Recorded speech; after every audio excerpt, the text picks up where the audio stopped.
45 horas. Proyecto 40. Disfruta con nosotros una buena taza de café. Uno casi puede predecir que va a aumentar en los homicidios y la violencia. Es que allí está también hospedado un líder del cártel del Golfo. Entonces realmente iban sobre él.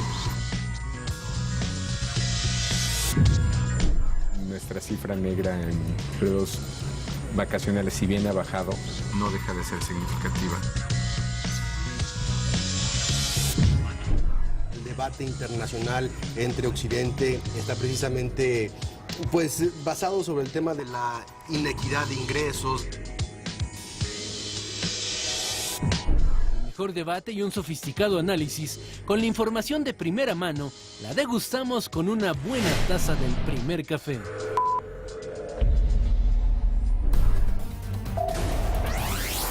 El presidente Enrique Peña Nieto presenta programa de apoyo al campo.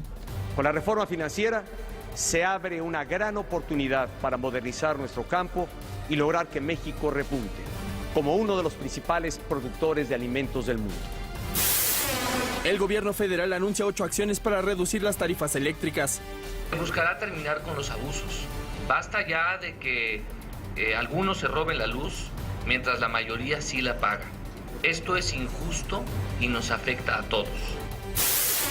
El PRI realizará consulta popular para reducir el número de plurinominales en el Congreso. Obedece a una posición reiterada de la ciudadanía de que el número de representantes populares en ambas cámaras debe reducirse. Salen de prisión los mexicanos detenidos en Brasil. Enfrentarán su proceso en libertad.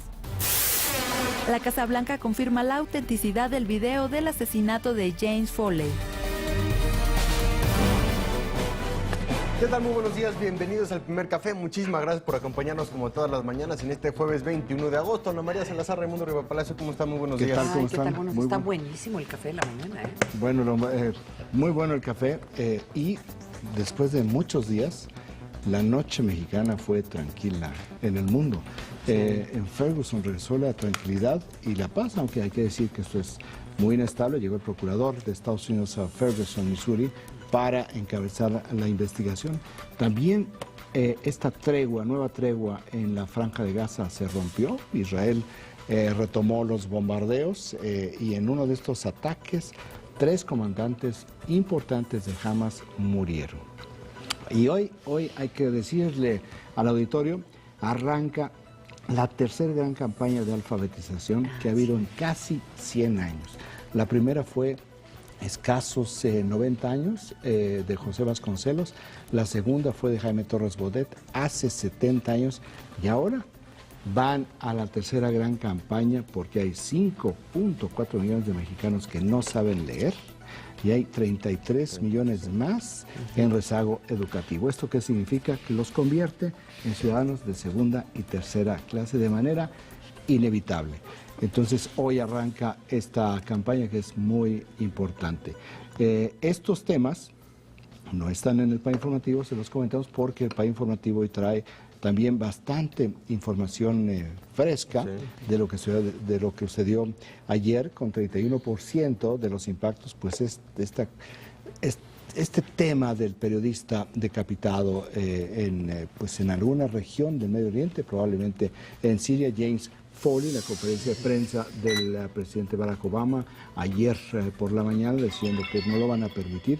La madre de James Foley en un comunicado muy emotivo diciendo nunca habíamos estado más orgullosos de nuestro hijo y la cacería, que esa es la palabra que está utilizando la prensa mundial sobre esta persona que lo decapitó, que tiene un acento británico y que el Guardian de Londres dice hoy parece londinense.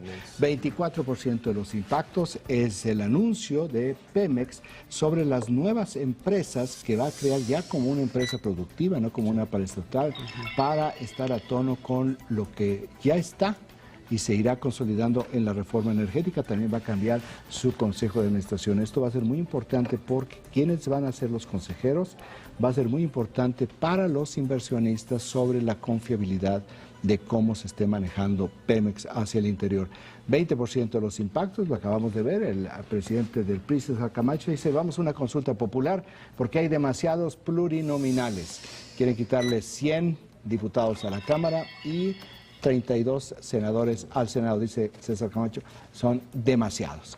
Con 17% de los impactos, ayer el presidente Peña Nieto, después de todas sus grandes reformas, lanzó una reforma más sobre el campo. No es constitucional, no tiene el calado que tenían todas las otras que se procesaron y aprobaron en el último año, pero esta reforma del campo tiene un perfil totalmente financiero.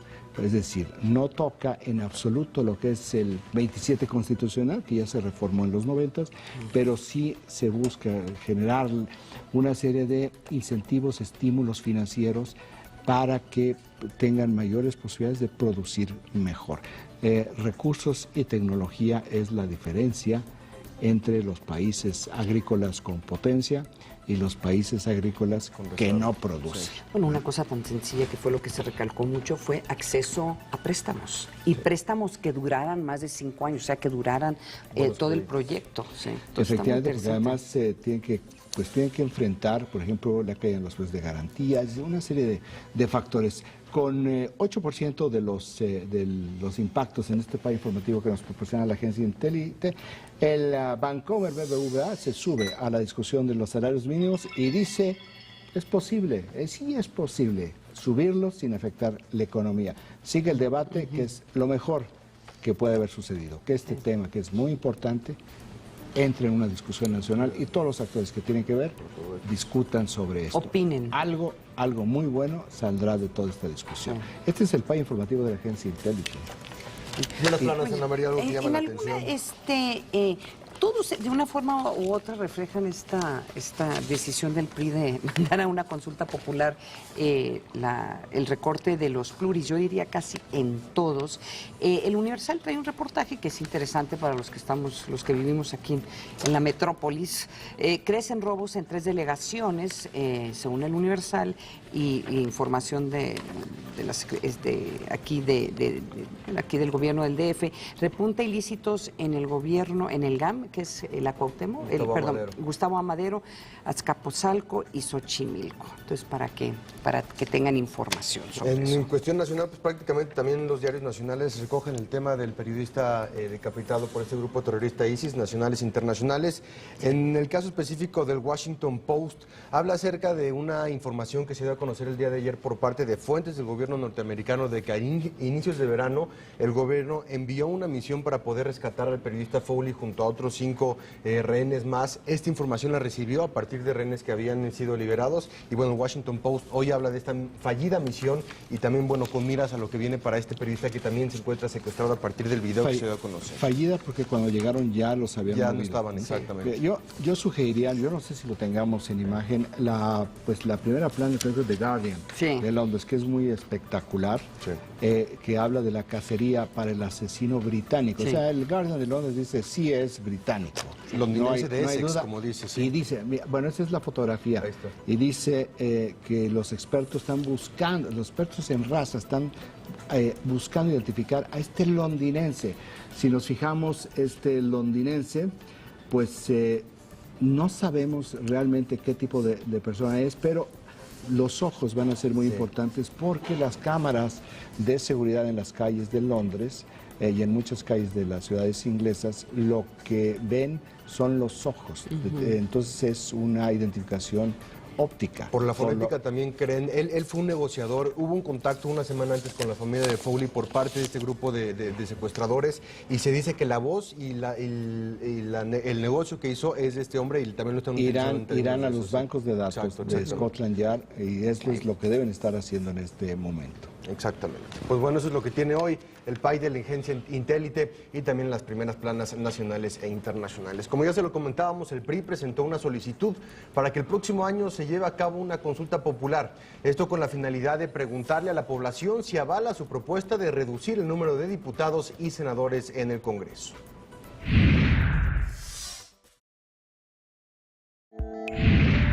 El PRI busca reducir el número de legisladores, así que impulsará una consulta ciudadana para reducir 100 de los 200 diputados plurinominales y 32 senadores por representación proporcional. Si el país está en un acelerado proceso de transformación, el PRI quiere ser su agente. El PRI lo va a hacer entusiasmado y convencido en que tiene que imprimir mayor calidad a la democracia. Con ustedes como testigos y habiendo pedido al Senado de la República el formato de aviso de intención de ciudadanos mexicanos que está dirigido al presidente de la mesa directiva de esa Cámara para hacer la petición de consulta popular con fundamento en el artículo 14 de la Ley Federal de la materia, habré de firmar el documento que en un rato más se habrá de llevar a la oficialía de partes. El PRI presentó la solicitud correspondiente a la mesa directiva del Senado para que sea el próximo 7 de junio cuando se haga la consulta. César Camacho considera que además de reducir el costo público del Congreso, facilitaría la construcción de acuerdos y daría mayor calidad al debate parlamentario.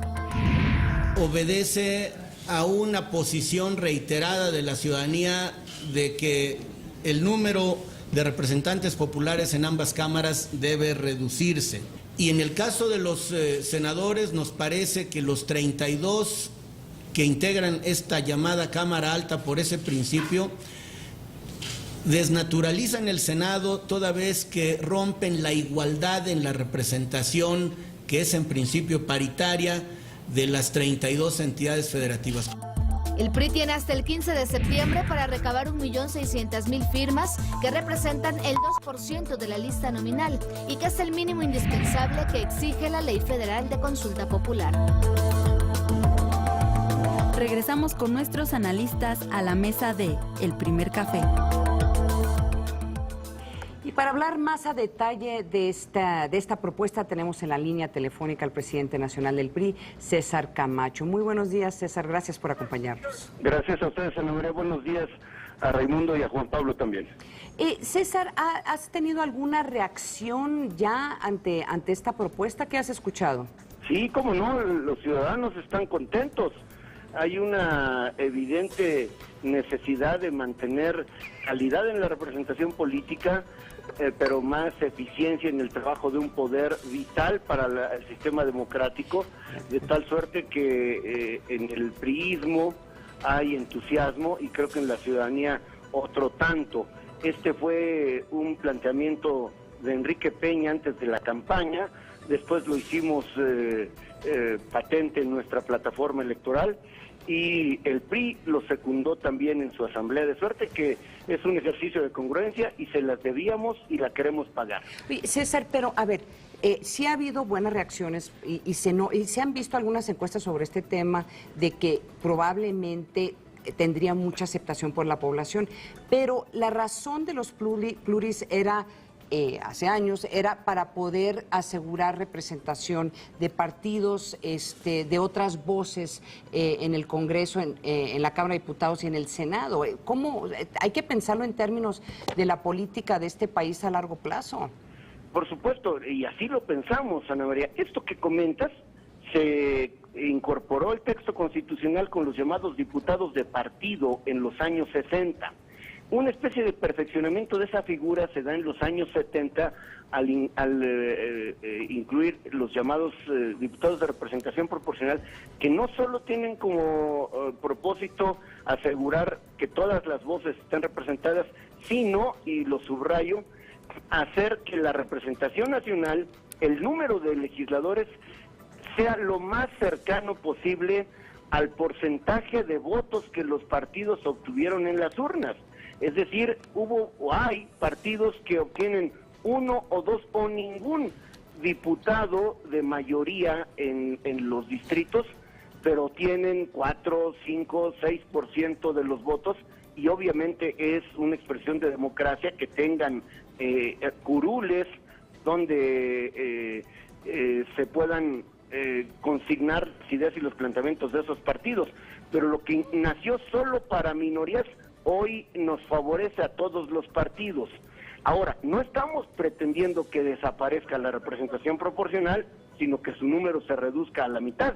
En lugar de 200, 100 diputados por este principio, y los 32 senadores de representación proporcional, que desaparezcan todos, porque las minorías están representadas justamente con un senador que dando su fórmula en segundo lugar, ese senador era el que aparecía en el primer lugar de la fórmula. Me explico, 32 senadores de primera minoría garantizarán la pluralidad en la Cámara. Por eso nuestro planteamiento es 100 diputados de representación proporcional, más 300 que ganan en un distrito serían 400, y en el caso de los senadores, los 64 que ganan en su estado y 32 que son la primera minoría en elección de esa naturaleza por entidad federativa. César, te saluda Raimundo Rivapalacio, muy buenos días. ¿Qué tal, Raimundo?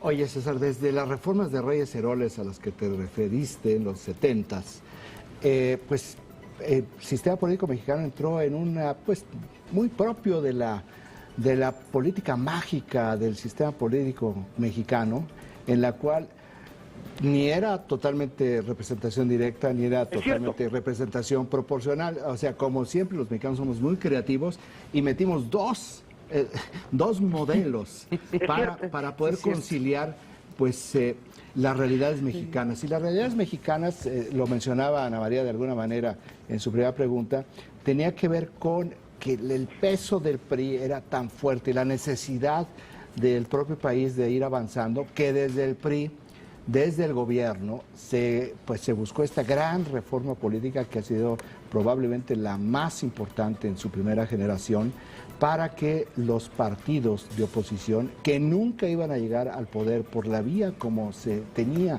aquel viejo sistema político, pues pudieran de alguna manera acceder, y hoy lo vemos en esta alternancia, en este equilibrio. Ahora, cuando se establece también las plurinominales, hay esta idea de que este país no estaba suficientemente representado por los grandes partidos. Si nosotros nos vamos a... si esto diera resultado, y no me cabe la menor duda de que va a haber una mayoría de mexicanos que van a decir, sí, nosotros queremos que se reduzca la Cámara, no va en detrimento, César, te lo pregunto totalmente directo, de los partidos que no pertenecen a este grupo de los tres grandes institutos políticos. ¿No es esta iniciativa el principio del fin del multipartidismo y el fortalecimiento de un sistema de tres partidos? La última palabra la van a tener los ciudadanos, y los partidos tenemos en cada episodio el reto no solo de mantenernos, sino hacer crecer nuestra votación. Estará asegurada la participación también de esas minorías, pero nos obligará a ser más competitivos. Y además, Raimundo, me pongo muy contento al escuchar que pronostiques un apoyo ciudadano abrumador a esta iniciativa, porque eso significa que estamos dando en el centro, en alguno de los asuntos que importan a los electores, que al final son el protagonista de la democracia en cualquier país. Oye, no se puede contigo, siempre agarras un excelente spin. Sí. Ahora, déjame, ya que estamos en ese plan, te voy a preguntar, ¿por qué cuando tú hablas de la reducción de plurinominales en el Senado, está clarísimo? Tú dices, el Senado tiene una composición de mucho balance y esto genera un imbalance. Ahí está, es muy cristalino y transparente. En el caso de los diputados, ¿por qué 100 y no 50? ¿Por qué no 200? ¿Por qué no los 500 se vuelven plurinominales y no de mayoría directa? Entonces, primero es el número. ¿Cómo llegan al número? En segundo, y por eso yo decía, recuperando tu spin, que la consulta popular les debe de dar una abrumadora mayoría, porque los ciudadanos no están viendo este equilibrio de partidos, la necesidad de fortalecer y consolidar un sistema democrático, sino están viendo un diputado es igual a una dieta de 60,000 pesos, por lo tanto, si hay 100 menos, pues van a ser tantos 600,000 pesos, 600 millones de pesos menos, más 3 años, o sea, sí conviene. Entonces se va a ver de manera económica esta reducción. Por eso creo que es muy importante que nos puedas explicar y ver hacia dónde va este debate, para que no nos lleve a nosotros a la percepción de que es una consulta popular enmarcada en un asunto meramente electorero. No, yo estoy convencido de la necesidad de tener un sistema mixto, Raimundo. O sea, a pesar de que hay países con un altísimo nivel de desarrollo democrático como Alemania, que para ponerlo en el lenguaje nuestro, no es que así se llame, ellos tienen solo plurinominales. Es decir, no hay distritos, sino se vota y se asigna el número de representantes equivalente al porcentaje de votos de cada partido. De suerte que nosotros, porque también esto es muy mexicano, la gente quiere conocer por quién está votando. Por eso nosotros somos afectos a mantener el sistema mixto de representación, donde coexistan los de mayoría relativa, los que se eligen en los 300, cuya identidad es conocida por los electores, que conocen su trayectoria, que los ven caminar las calles y hacer propuestas, y que coexistan con este otro sistema equilibrador que garantiza el pluralismo y hace que haya una especie de compensación en la integración de las cámaras. De suerte que para nosotros no es una cuestión de orden cortoplacista, no solo es un asunto de pesos y centavos, que me queda claro, a la gente le hace muchísimo sentido. Para nosotros tiene el doble propósito de imprimirle mayor calidad a la democracia, mayor eficiencia en el trabajo cotidiano, que creo que se da cuando en vez de 500 haya 400 y en vez de 124, 96 senadores. De suerte que es mucho más que un asunto de dinero. Perdóname que diga esto que parece expresión cínica. Si se dice, y a veces lo decimos nosotros los políticos partidarios, que la democracia es cara pero vale la pena, alguien diría con pragmatismo, bueno, 100 diputados más o 100 diputados menos no hacen la diferencia en cantidades tan importantes. No solo es un asunto de dinero, sino de eficacia, de procesamiento de decisiones, que me queda claro porque he tenido la oportunidad de estar en ambas cámaras. Es mucho más fácil cuando los actores en escena son muchos menos y obviamente los partidos estaremos obligados a escoger muy bien tanto los que van a los distritos como los que entrarían eventualmente por el sistema plurinominal. César, tú dices sobre la calidad de la democracia, sobre la calidad del debate parlamentario. ¿No quienes hacen la diferencia hoy en día en este debate y en esta calidad del trabajo son los plurinominales? ¿No es ahí donde los partidos realmente llevan a sus mejores cuadros en términos de especialización, de experiencia, que no los llevan a la competencia cotidiana en una campaña ante el peligro? Pues primero de que no sean nada buenos para poder hacer campaña, que no tengan carisma, que no tengan arraigo, pero que sin embargo el valor que tienen por su conocimiento sobre ciertos temas los hace fundamentales dentro de las cámaras. Y mientras que la parte de los diputados que van por, o senadores que son electos por la vía directa, más allá de que por supuesto que hay una buena cantidad de ellos y de ellas con una gran calidad parlamentaria, gran calidad política y técnica, también es cierto que a través de estas curules y estos escaños, pues es como los partidos reparten sus cuotas. Esta parte que no les gusta que se les diga, tan corporativa y tan clientelar, que no hemos podido sacudirnos de la política. Yo creo que la competencia, la preparación, la especialización no tiene que ver con si alguien es de mayoría o de representación proporcional. Y ahí están las muestras. Ahora, no se trata, insisto, de quitarlos, sino de reducirlos y que todos nos hagamos más competitivos independientemente de cuál es el principio por el cual nuestro partido nos postula. Y estamos, todos los partidos obligados a escoger muy bien, en el caso nuestro, muchas mujeres, muchos jóvenes que independientemente de serlo, sean gente competente, no solo para ganar una campaña, sino para después desempeñar con más que decoro la representación política. Creo que no hay fórmulas perfectas, siempre son ejercicios de aproximación, pero creo que esto nos puede llevar a mantener e incluso acrecentar la calidad en el debate y la representación política con un esquema mucho más ágil y sencillo para el procesamiento de las decisiones. César, buenos días, te saluda con mucho gusto Juan Pablo de Leo. Gracias, Juan Pablo. Una pregunta con respecto a los tiempos, entendiendo que este gobierno que acaba de pasar y este periodo legislativo que acaba de pasar, el tema de las reformas, la rapidez con la que fueron aprobadas y más allá del tema económico del que se habla dentro de esa propuesta, el tema de la eficiencia y de la eficacia, ¿por qué proponerlo ahora luego de una relación recompuesta entre el Ejecutivo y el Legislativo y cuando las reformas fueron aprobadas y en tiempos cortos y en tiempos récord en esta última legislatura en cuestión de eficacia? Bueno, ni tan récord, nos echamos casi 20 meses, pero bueno, para el calado de la reforma nos puede parecer poco, pero esto no tiene que verse como una expresión hostil o de por qué ahora le hacen daño a uno de los poderes. No, más bien hay que verlo positivamente. ¿Por qué se le robustece? ¿Por qué ahora? Porque además estamos echando mano de un mecanismo que recién creamos los mexicanos, que es la consulta popular, cuando tradicionalmente lo que imperó era la democracia representativa, que no deja de ser importante, fuerte y práctica.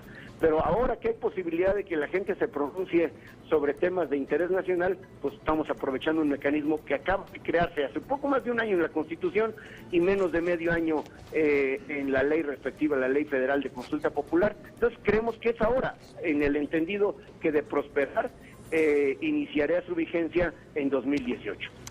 Oye, César, una última pregunta, y esta es una pregunta que nos manda uno de nuestros tuiteros, nos pregunta Alexia Barrios, que explique, César Camacho, cómo evitará la controversia de la consulta popular para eliminar a los legisladores y no en la reforma energética. Y es interesante la pregunta por los momentos, porque por una parte están proponiendo una consulta, el PRI, en el tema de legisladores, pero sí están tratando de tener una consulta en relación al tema energético. ¿Cómo le responderías a Alexia Barrios?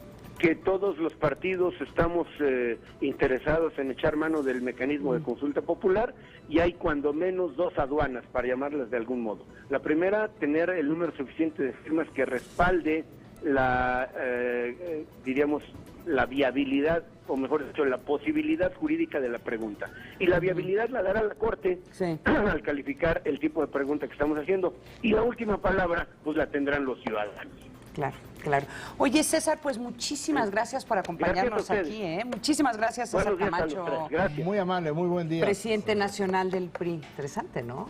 A mí me parece espectacular. O sea, en términos de estrategia política no tiene pierde. Esto nunca hubiera sido aprobado por los legisladores. O sea, el proceso normal de que fueran los legisladores que hicieran una propuesta constitucional para reducir el número de sus colegas pues no pasa. Es una discusión que lleva como 8 años. Sí. Pero no son temas muy técnicos y complicados para hacer consultas de la energética, del sueldo mínimo, del tema de los legisladores. Como bien decías, no solamente es el tema de los plurinominales, sino entender el balance de las fuerzas políticas. No es demasiada consulta en el sentido de temas muy técnicos para la población. La consulta es un instrumento de la democracia muy importante. Y es precisamente, no es únicamente llegar, sino es también a lo largo del proceso, pues se tienen que discutir y ventilar las dos partes. Creo que no va a haber mucha discusión sobre el caso de los plurinominales, porque la gente sí ve en términos económicos el tema, ¿verdad? Sí.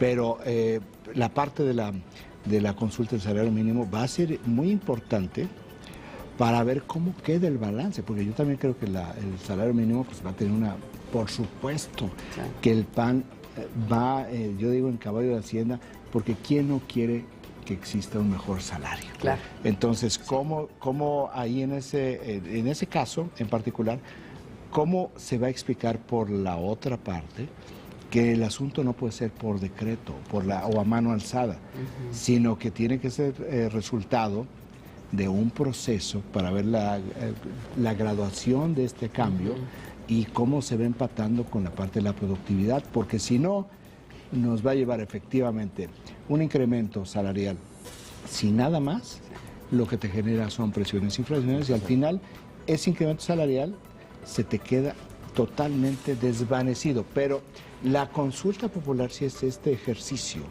de reformas ya de tercera generación democrática, donde se le da la posibilidad a un electorado en particular de votar por cosas que le afectan directamente. En este momento estamos viendo los temas a nivel nacional, pero esto nos va a llevar a consultas populares sobre enmiendas en casos particulares que si vamos avanzando vamos a poder llegar al tema municipal, porque un asunto que a un municipio le preocupe mucho puede no interesarle al municipio de junto, mucho menos algo que está del otro lado del país. Entonces sí creo que este es un gran avance. Pero déjame retomar tu comentario, Juan Pablo. Sí se presta a que empecemos a hacer propuestas o preguntas para el uso de esta figura de la consulta popular, para pedir cosas que verdaderamente o son frívolas, pero muy populares. Voy a hacer un ejemplo muy exagerado. Yo quiero una consulta popular en donde el gobierno le regale a todo mexicano un celular. No, pues todo el mundo va a salir corriendo. ¿Sí me entiendes? Se presta para eso. De acuerdo. Si tú juntas las firmas, tú tienes tu consulta popular. Ese es el riesgo. Bueno, sí. No, yo creo que no son riesgos. Yo creo que son procesos de maduración democrática. Sí. Y bueno, me parece que toda esta construcción de instrumentos donde hay una mayor participación de los ciudadanos, pues traíamos un déficit muy importante. O sea, la consulta popular, nosotros, es una reforma de tercera generación. Oye, pero en el mundo las consultas populares tienen lustros.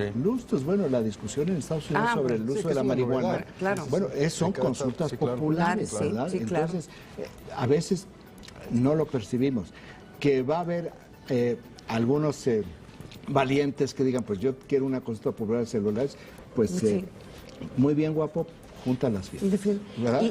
Y no ligarlo a los tiempos electorales como se dice en Estados Unidos, ¿no? Como estas consultas que cuando es la elección intermedia o elección federal, entonces puedes votar, pero no hacerlo todo esto va a las elecciones. Está vinculado porque todos los procesos para poder organizar son muy costosos. Entonces no es de que vamos a hacer una consulta popular en 3 meses, y ¿de dónde sale el dinero? Claro. No, se juntan con los procesos electorales porque en las boletas lo que hay es una boleta adicional para que tú puedas ir votando por las diferentes consultas. En algunos estados, en Estados Unidos, te dan listas de 16. Claro, son libretas, son libretitas de cosas que tienes que leer y tratar de descifrar, y a veces son muy, muy complejas y muy técnicas. Pues yo propongo una consulta popular de que todos desayunemos chocolate en la mañana. ¿Se puede? ¿No? Junta las firmas. Yo sí junto las firmas. Es muy fácil. Junta las firmas. Te dice que no. Y ya. Nos vamos a un corte. No se vaya. ¿Sabes qué? Pero no...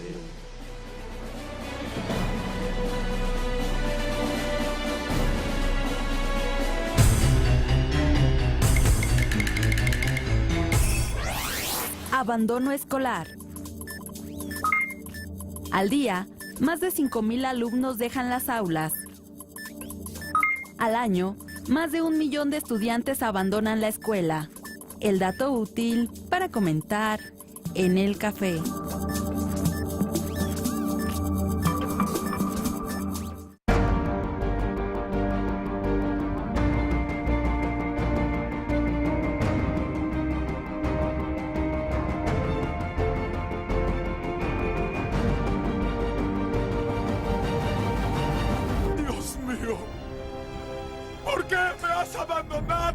Todos los domingos descubre los enigmas, realidades y secretos en El Pulso de la Fe. Domingo 16:30 horas. Proyecto 40. Adéntrate a un mundo extraordinario. Calidoscopio. De lunes a viernes 17:30 horas. Proyecto 40. México tiene sed. Sé de nuevas ideas para llevar agua potable a todo el país. En Nueva Alianza impulsamos leyes que aseguren agua potable para todos, las 24 horas, los 365 días. Entra en alianzaporelagua.mx y decidamos juntos el destino del agua en México. Nueva Alianza. En la guerra, todo se vale. Hay un problema con ustedes, Borgias. Nada es lo que parece. Borgia, jueves 22, 30 horas. Proyecto 40. Mover a México es hacer que el mundo admire nuestro país, que más turistas vengan a visitarlo. Al año, más de 500,000 de vuelos llegan a nuestros aeropuertos. Y 24 millones de turistas extranjeros disfrutan de México, dejando importantes ingresos para el país. ¿Que por qué es tan importante todo esto? Porque el turismo genera 3 millones de empleos de calidad y porque es la industria que ocupa a más jóvenes. Eso es mover a México. Gobierno de la República. Mi ángel, mi todo, mi otro yo. Amor inmortal. La vida es cine. Sábado 17 horas. Proyecto 40.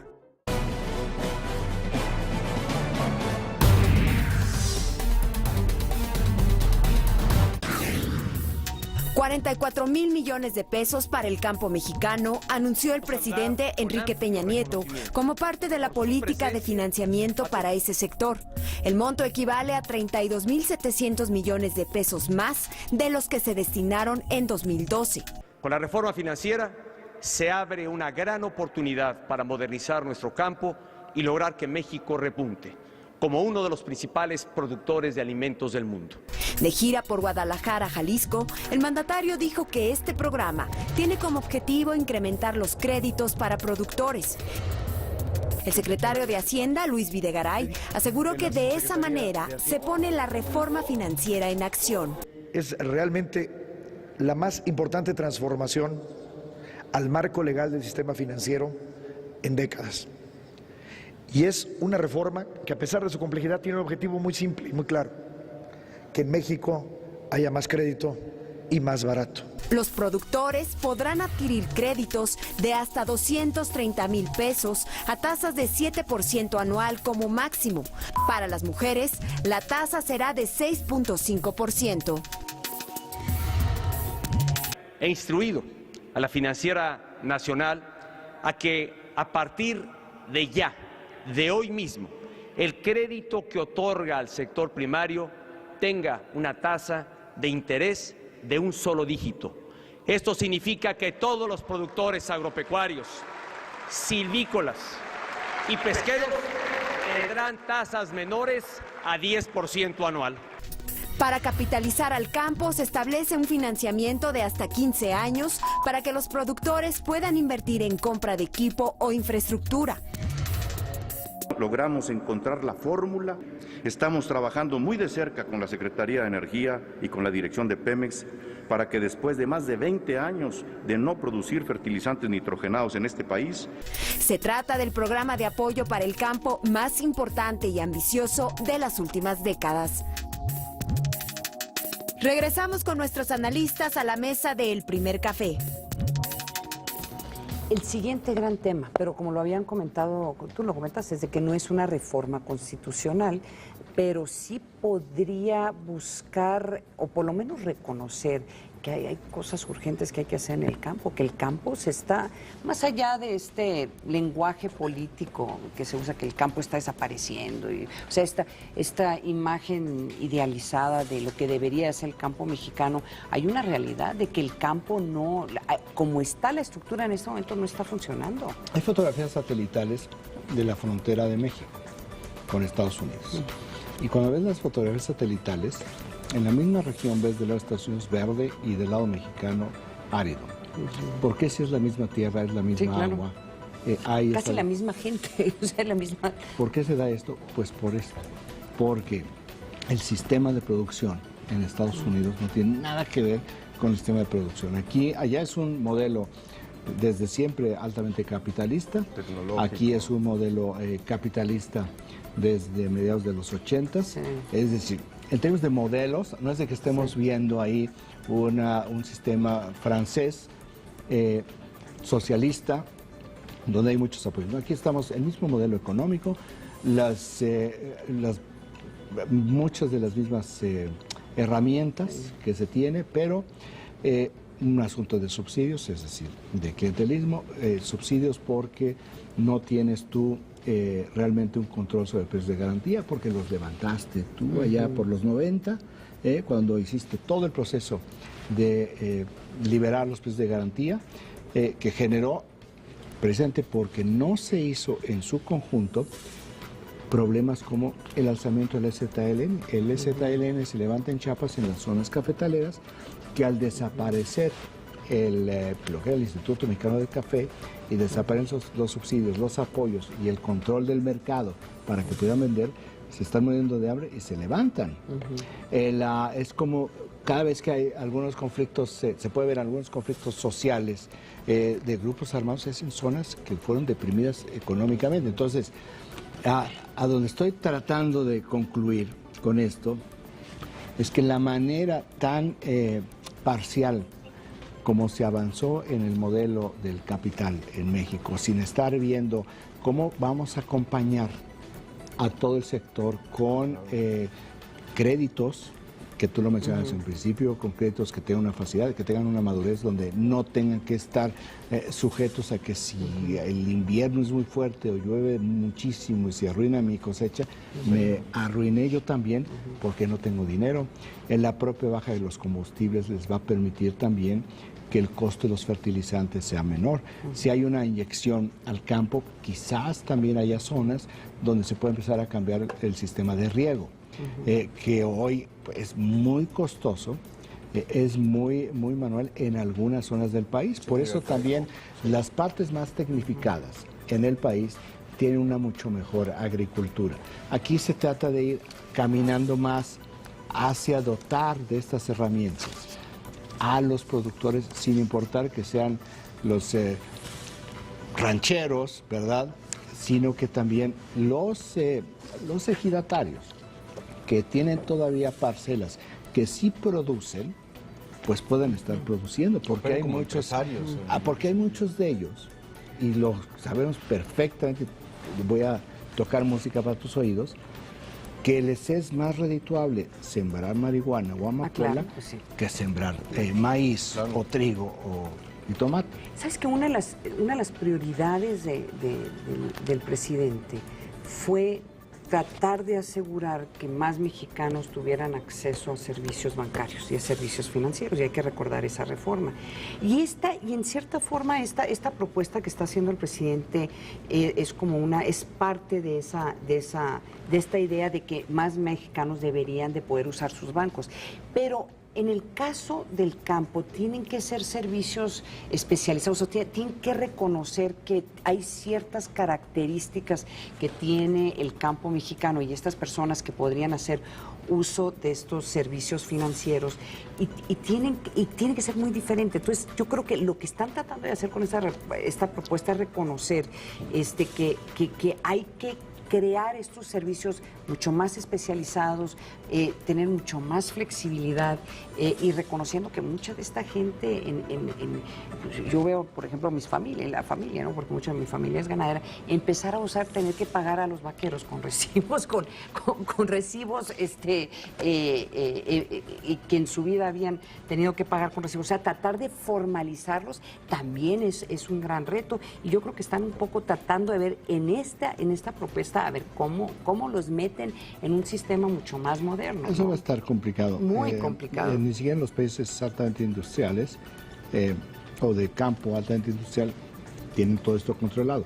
Pero si se empieza dotando de herramientas para que tengan mejores posibilidades, a lo mejor sí hay un cambio. Sí. O sea, ¿en cuánto tiempo? No lo sé, pero a lo mejor también. A lo mejor vamos a llegar al momento en que cuando se vean las fotografías satelitales, pues se vea verde de los dos lados, no como se ve hoy que dices, bueno, ¿qué es lo que sucede? Pues es un modelo, el modelo económico de no apoyo al campo. Si le van a estar pidiendo recibos electrónicos y que demuestren todo lo que han pagado en impuestos y tienes que llevar el USB con toda la información para que te den el préstamo, híjole. Ana María, ¿cómo es que no te han hecho ninguna auditoría? Le vamos a pedir al señor Aristóteles Núñez que te revise. Manda con pregunte rapidísimo, Ana María, antes de que vamos. Nos vamos a un corte. Aristóteles apaga la televisión. Aristóteles te va a traer a Sócrates.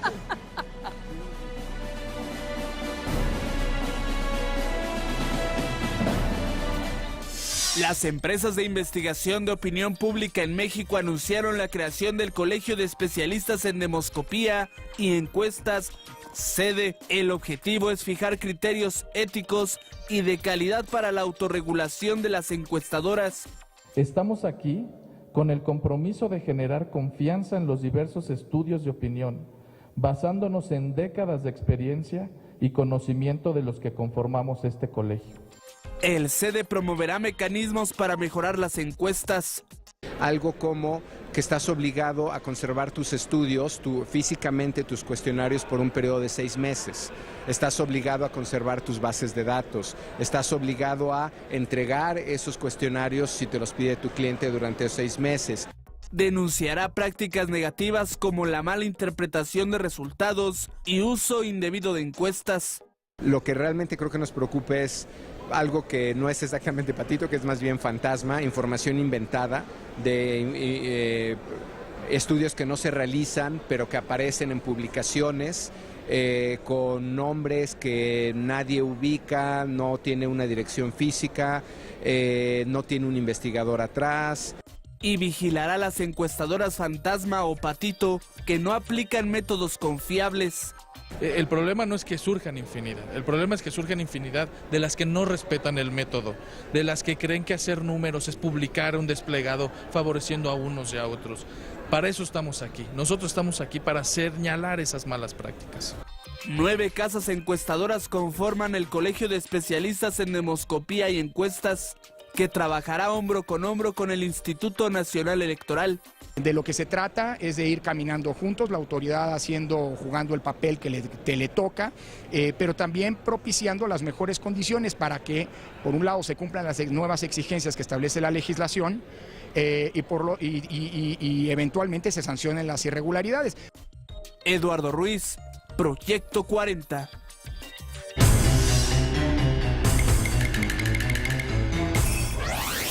Inasistencia escolar. El 27% de los niños de 3 a 5 años no van a la escuela.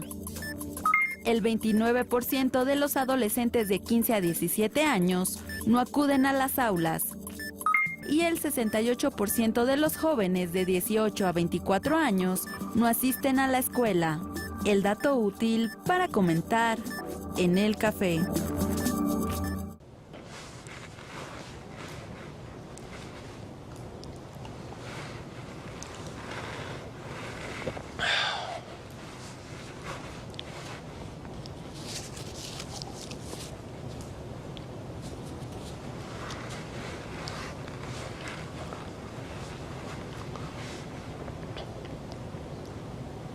Late Night Express con Félix de Valdivia, el primer late night de celebridades digitales, 21 horas Proyecto 40. Me sobró un segundo. Leí que con la reforma energética vamos a aprovechar mejor el gas natural y lo usaremos para producir más luz a menor costo. El precio de la luz no va a bajar al instante, lleva tiempo hacer los cambios, pero en unos 2 años el ahorro se va a notar. Producir la luz con gas natural cuesta 4 veces menos que usar combustóleo y 6 veces menos que con diésel. Infórmate. Infórmate y conoce por qué es buena para ti la reforma energética en reformas.gov.mx. Mover a México. Las leyes de reforma. El fin del abuso clerical. El refugio de los conspiradores. Sábado 22 horas. Proyecto 40. Construida en nombre de la fe, pero olvidada por el hombre. Esto es Leyenda Urbana. Templo de San Fernando. Sábado 21 a 30 horas. México es más de lo que piensas. Somos líderes mundiales en el diseño y la producción de partes para aeronaves. Casi 300 empresas de la industria aeroespacial operan en nuestro país. Y también el exportador número 1 de pantallas planas en el mundo. Además, dominamos los caminos. Nuestro país es el 4º exportador mundial de vehículos. Esto es México. Esto es tuyo.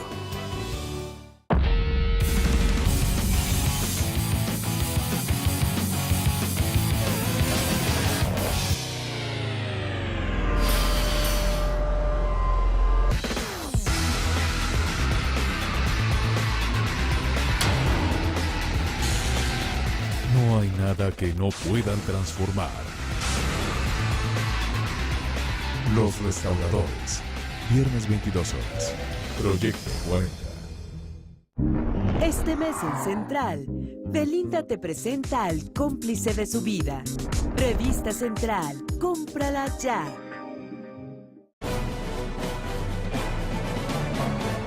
Pusilánime. La Secretaría de Educación Pública presentará el día de hoy la campaña nacional de alfabetización y también del abatimiento del rezago educativo. Esto para acabar con las condiciones en las que viven 31 millones de mexicanos.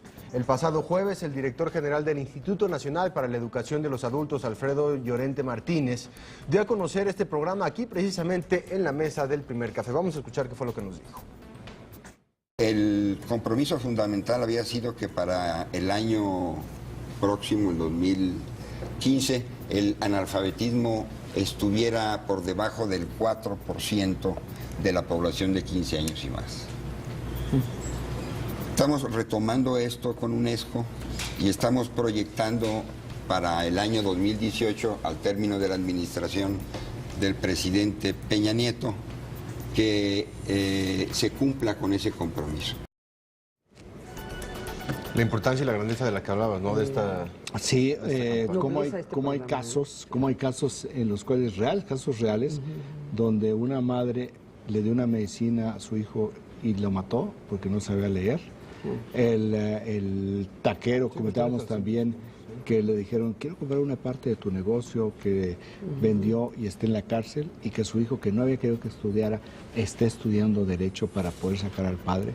No hay duda, si tú no sabes leer, si tú no eres funcional, o sea, porque no basta únicamente saber leer y escribir, sino tienes que ser funcional. Si tú no eres un alfabeto funcional, simplemente estás en una desventaja dentro de toda tu vida cotidiana enorme. Si estamos hablando de casi 35 millones de mexicanos con rezago educativo o que no saben leer y escribir, pues tú tienes casi una tercera parte del país, una cuarta parte del país, que no puedes tú subirlos al tema de la productividad. O sea, no hay manera que tú puedas lograrlo, porque no hay forma que puedas tú irlos capacitando e ir elevando su nivel de entrenamiento para que puedan tener mejores salarios. Y si tú no tienes mejores salarios, pues entonces lo que tú tienes es un país moderno que parece feudal. Y en los últimos 6 años hablamos de los analfabetas digitales. ¿Cómo podemos estar hablando de analfabetas digitales cuando estamos hablando de analfabetas que no saben leer y escribir? Y dice uno, bueno, ¿cómo puedo yo ver... ¿Cómo puedo saber qué es un alfabeto funcional? Sí. Y cuando hacen esa pregunta, yo lo que digo es bastante sencillo. Que lean la información en un periódico, en los 2 primeros párrafos, y si le entienden, es funcional. Y si no le entienden, es disfuncional. Bueno, pues yo no conozco una estadística en este sentido, pero sí hay personas, y lo vemos, por ejemplo, en redes sociales, que comentan y dicen, ¿y dónde habrá leído esto? No, porque no es, porque es exactamente lo contrario lo que decía. Ese es analfabetismo funcional. Pues bueno, vamos con más información porque se dieron a conocer más detalles en torno al video del asesinato del periodista estadounidense James Foley. El gobierno de los Estados Unidos ha condenado ya estos hechos.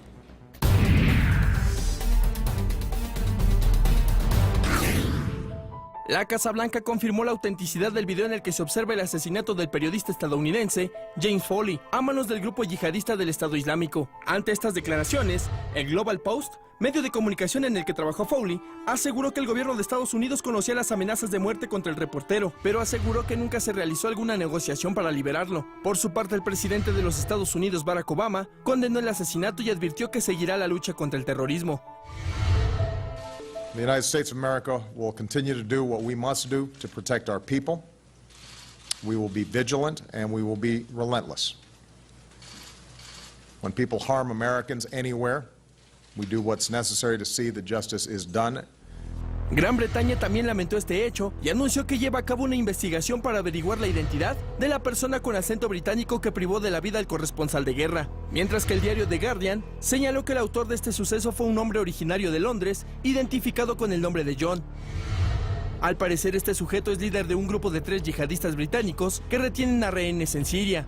En tanto, los padres del periodista asesinado expresaron ante reporteros el dolor que sienten por la muerte de su hijo, aunque aseguraron sentirse orgullosos de él. En las imágenes difundidas el pasado martes, el periodista estadounidense se despide de su familia y acusa al gobierno estadounidense de ser el culpable de su ejecución por su reciente intervención en Irak, mientras que el terrorista amenaza de muerte a otro reportero estadounidense, Steven Sotloff, y afirma que su vida depende de la próxima decisión de Obama. Regresamos con nuestros analistas a la mesa de El Primer Café.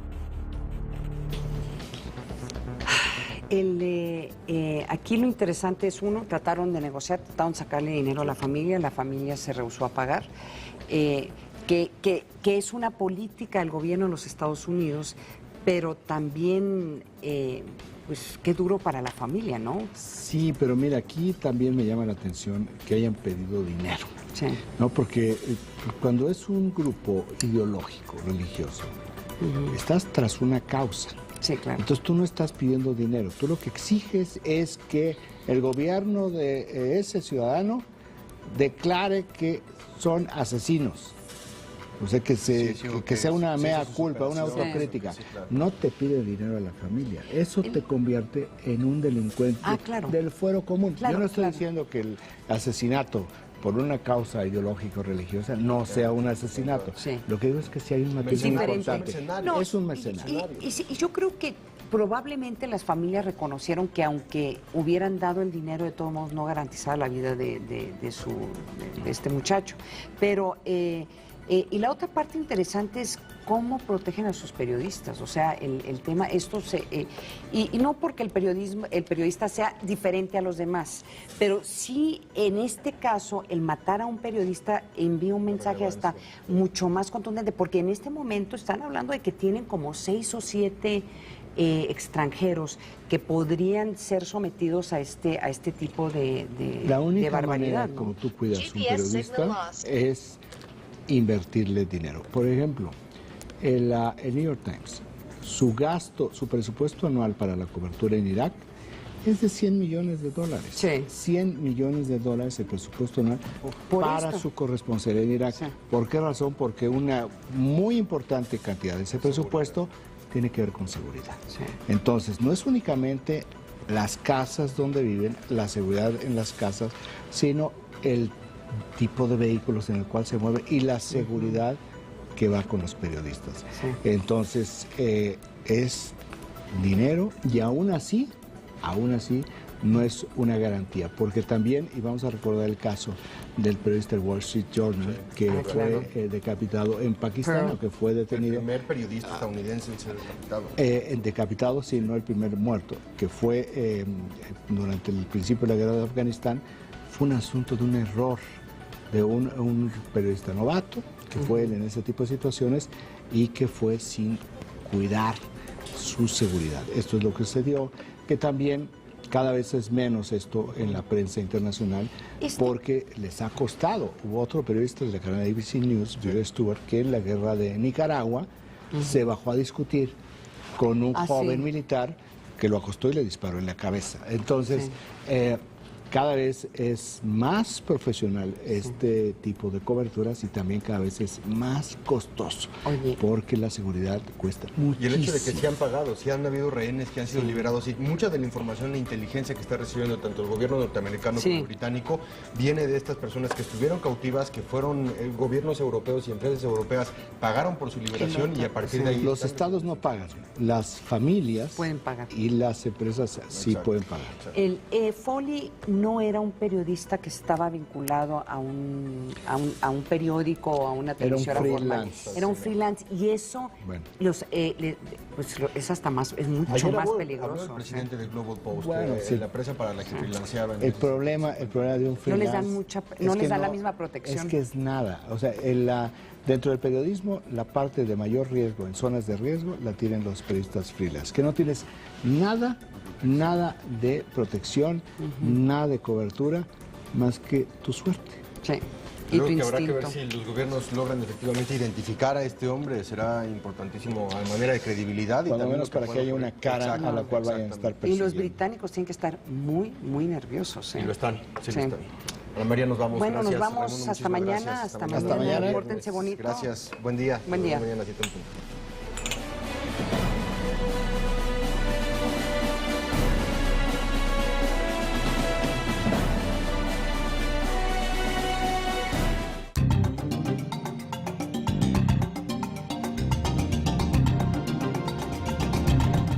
¿Cómo se encuentran las enfermedades crónicas degenerativas en México?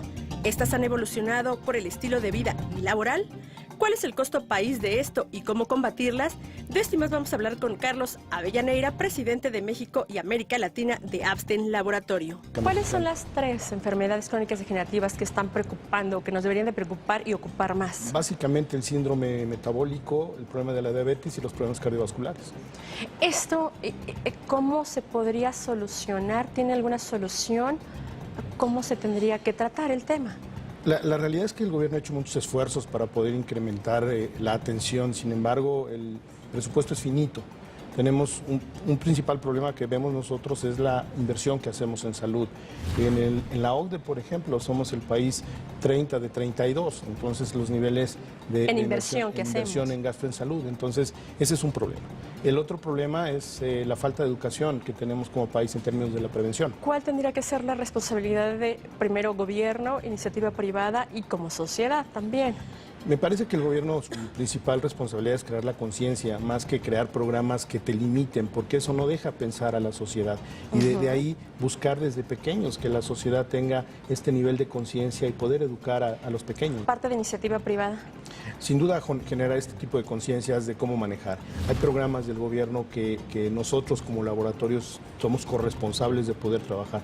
Nuestro negocio sí es vender medicinas, pero también buscar la atención al paciente, hacer que la enfermedad realmente se conozca como tal, más allá de una venta de medicina.